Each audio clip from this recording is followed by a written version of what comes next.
अस्सलाम वालेकुम, welcome to this video. तो ये सुबह का मंज़र है और मैं बाहर निकली गार्डन में तो मुझे बहुत प्यारा ये मंज़र लगा। और शबनम के छोटे छोटे कतरे घास पर ऐसे चमक रहे थे जैसे मोती हूँ। तो बहुत प्यारे लग रहे थे माशाल्लाह। तो आप सुबह के वक्त ज़रूर बाहर निकला करें, थोड़ी फ्रेश हवा में सांस लिया करें ताकि आपका पूरा दिन बहुत अच्छा गुजरे। तो ग्रीनरी तो वैसे भी ऐसी है कि वो आपकी आंखों को बहुत ठंडक देती है। तो आज मैंने रूटीन शेयर करनी है सुबह की, तो इसीलिए मैंने सुबह से ही स्टार्ट किया है। और नुसैबा को मैंने रेडी कर लिया है, तकरीबन उसकी कंघी वगैरह कर ली है। कि उसका हेयर स्टाइल मैंने इस तरह का आज बनाया था। तो वो जाती है सुबह जल्दी, तो तलहा थोड़ा लेट जाता है। तो वो माशाल्लाह रेडी हो गई है स्कूल के लिए, तो वो अभी तक सो रहा है। तो नुसैबा घर से 8 बजे निकल जाती है। पहले दोनों एक ही स्कूल में जाते थे, अब तलहा को इधर पास स्कूल जो है उधर जगह मिल गई है, लेकिन नुसैबा को अभी तक नहीं मिली। तो इसीलिए वो उसी स्कूल में जाती है, तो वो डैड के साथ जाती है और तलहा को मैं खुद इधर ड्रॉप कर देती हूँ।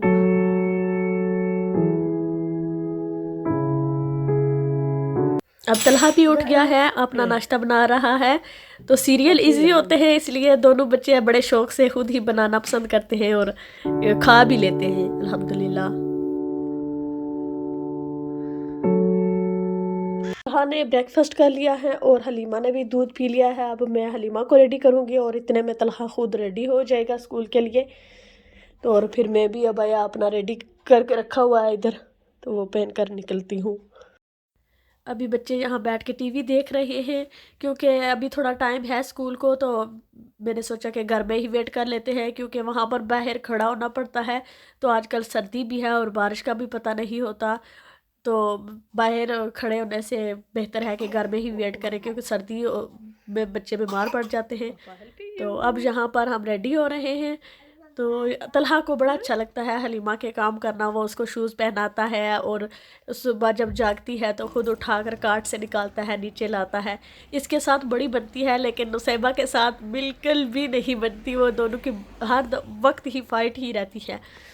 तो अब यहाँ पर हम जा रहे हैं स्कूल की तरफ। तो तलहा का ये मसला होता है कि सुबह को उसका बिल्कुल दिल नहीं होता स्कूल जाने का। तो कभी पीछे हो जाएगा, कभी साथ साथ। तो पुश चेयर जो होती है वो कभी कभी लग जाती है। तो मैं कहती रहती हूँ आगे चलो, लेकिन नहीं, वो साथ साथ ही चलेगा या पीछे हो जाएगा। तो इसको देखकर मुझे बचपन अपना याद आता है कि हम बचपन में भी ऐसे करते थे, चले जाते थे लेकिन शौक से। लेकिन सुबह जब बिस्तर से निकलना पड़ता था, यही होती थी कि या अल्लाह बारिश हो। तो क्योंकि बारिश हो, जिस दिन बारिश होती थी ना, उस दिन हमारा स्कूल बंद हो। तो छुट्टी कर भी लेना तो कोई नहीं कुछ कहते थे इतना, कि चलो बारिश थी इसलिए। लेकिन खैर यहाँ पर तो तकरीबन हर वक्त बारिश ही रहती है, रोज़ रोज़ छुट्टी भी नहीं कर सकते।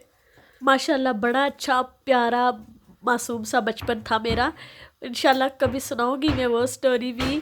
तो यही है ना कि जब इंसान के पास चीज़ें होती हैं, तो रिश्ते होते हैं, तो उस वक्त इतनी कदर नहीं होती। लेकिन वक्त के साथ साथ जब आपके पास वो चीज़ें नहीं रहती, तो तब आपको कदर आती है।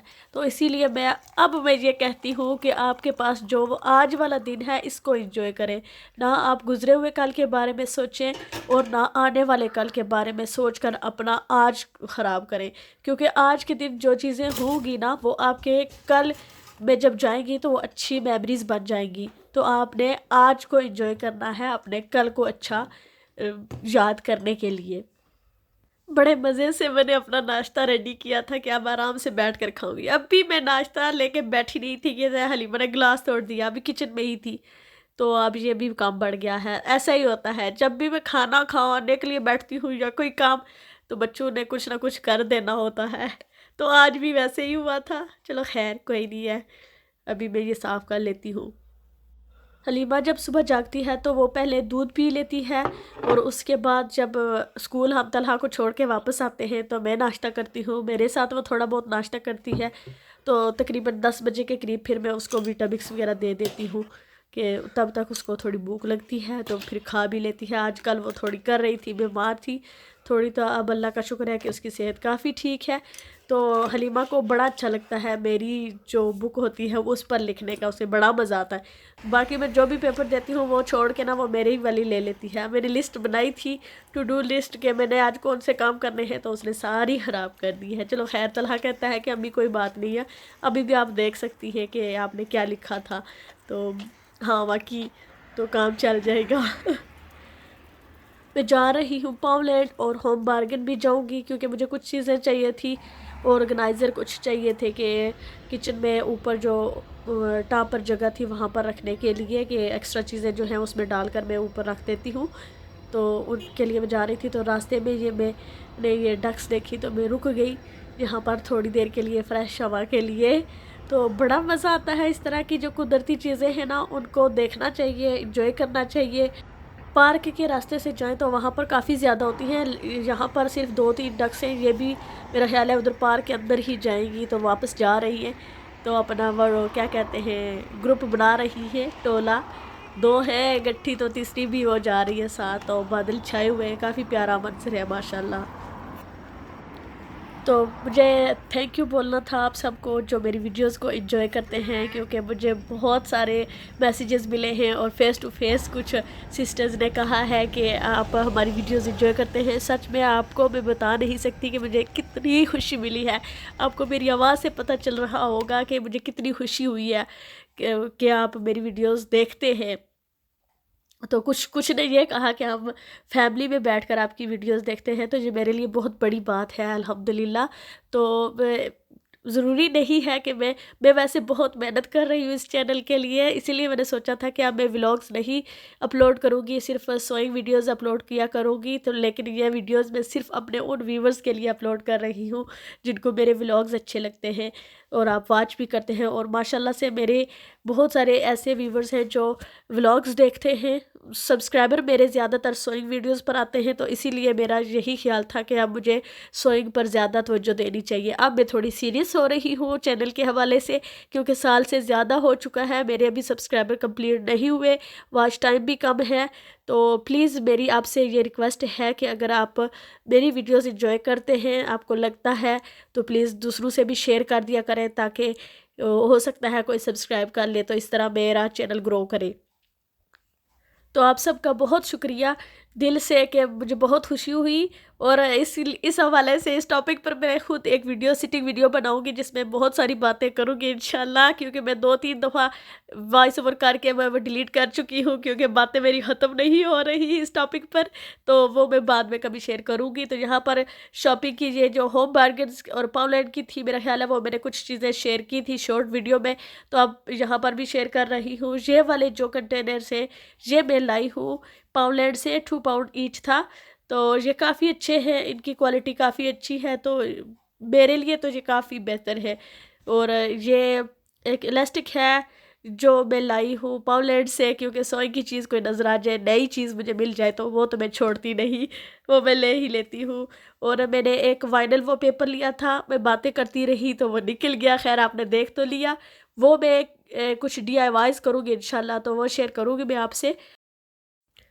तो इस दफ़ा मैंने सोचा है कि जो डीप क्लीनिंग है वो मैं सेक्शन बाय सेक्शन करूँगी, क्योंकि एक ही दिन में सारा काम करना बहुत मुश्किल हो जाता है, बहुत थक जाती हूँ। तो इसीलिए जो है ना, थोड़े थोड़े सेक्शन करके मैं साफ़ करूँगी। तो आज मैंने डिसाइड किया था कि ये जो कबर्ड्स के ऊपर जगह है ये वाला साफ़ करना है, और ये गैस हुड कहते हैं या फ़ैन, जो भी इसको कहते हैं, मुझे इसकी समझ नहीं है इतनी।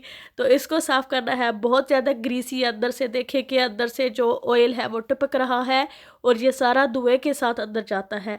ये आप हिसाब लगा लें कि हमारे अंदर क्या हाल होता होगा, कि ये तो सिर्फ धुएँ के साथ, मुझे नहीं लगता था कि इतना ज़्यादा ऑयल जाता है।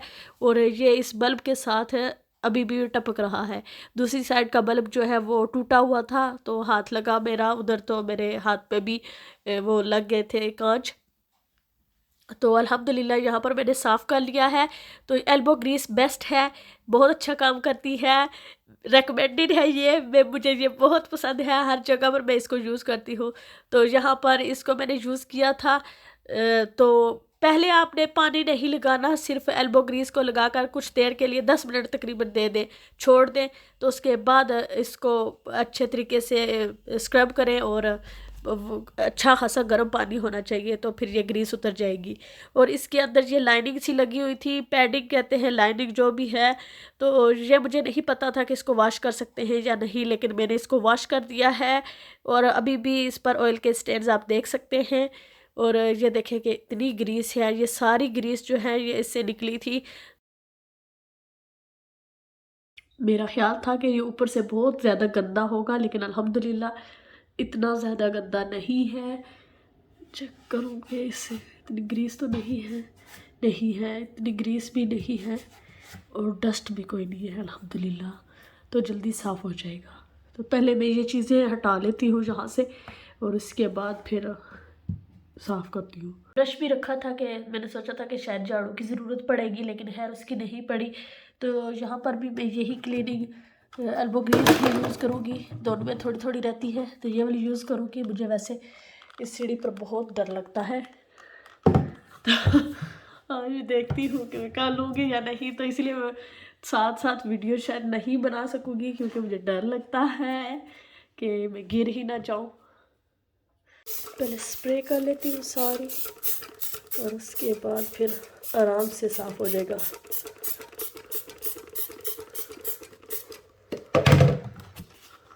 एक से ख़त्म हो गई है, दूसरे वाला ये कर लेती हूँ। आई डोंट नो, ये आधे आधे पेंट हुए हुए और आधी साइड्स पर नहीं हुए। खैर कौन सा नज़र आते हैं। और ये जो साइड्स पर ये छोटी छोटी जो जगह बनी होती हैं, ये वाली काफ़ी मुश्किल होती है साफ़ करनी। तो अब यहाँ पर मैं इसी तरह से फिंगर के साथ क्लीन कर रही हूँ। आप बेहतर है कि कोई चीज़ ले लें, क्योंकि यहाँ पर ये काफ़ी सारी मेखें वगैरह लगी होती हैं, तो ये हाथ को भी लग सकती हैं। आपने अगर इस तरह करना है तो बड़ी एहतियात से यहाँ पर साफ़ करना है, अपने हाथ नहीं ज़ख्मी करने। बेहतर है ग्लव्स पहन लें, लेकिन मेरा मसला ये है कि मुझे ग्लव्स पहन कर काम करना बड़ा मुश्किल लगता है, मुझसे ग्लव्स नहीं पहने जाते। लेकिन ग्लव्स बहुत अच्छे होते हैं, आपके हैंड्स काफ़ी हद तक सेफ रहते हैं। और दूसरा ये है कि ड्राई भी नहीं होते। मेरे हाथों की स्किन बहुत ड्राई हो जाती है और इस तरह के केमिकल्स वगैरह में हाथ लगाने से तो और ज़्यादा ड्राई हो जाते हैं। जैसे मैंने कहा था कि ये इतना गंदा नहीं है, लेकिन नज़र नहीं आ रहा था, लेकिन जब मैंने इसको साफ़ करना शुरू किया तो ये इस पर भी काफ़ी ज़्यादा ग्रीस थी। हालांकि ये साइड वाला है, इस साइड पर कुकिंग नहीं होती, लेकिन इसके बावजूद इस साइड पर भी काफ़ी ज़्यादा ग्रीस थी। तो इसको जब मैंने साफ़ करना शुरू किया तो फिर पता चला कि इस साइड पर भी काफ़ी ज़्यादा जो है ग्रीस है। इसको अच्छे तरीके से साफ़ करने के बाद मैं इसको ड्राई होने के लिए छोड़ दूँगी कुछ देर के लिए। अब इसको तकरीबन शाम तक इसी तरह रहने दूँगी, क्योंकि जो चीज़ें हैं वो बाद में इसके ऊपर रख दूँगी। क्यों अच्छे तरीके से इसको ड्राई होना चाहिए, क्योंकि ये लकड़ी है तो लकड़ी जो है ख़राब हो जाती है, तो इसलिए मैं इसको अच्छे से ड्राई करूँगी। तो उम्मीद है कि आपने ये वीडियो एंजॉय की होगी। अगर की है तो लाइक एंड सब्सक्राइब करना मत भूलिएगा। दुआओं में याद रखिएगा, अपना बहुत सारा ख्याल रखें, सबको खुशियाँ दे, खुश रहे, खुश रहने दे। अगली वीडियो तक अल्लाह हाफिज़।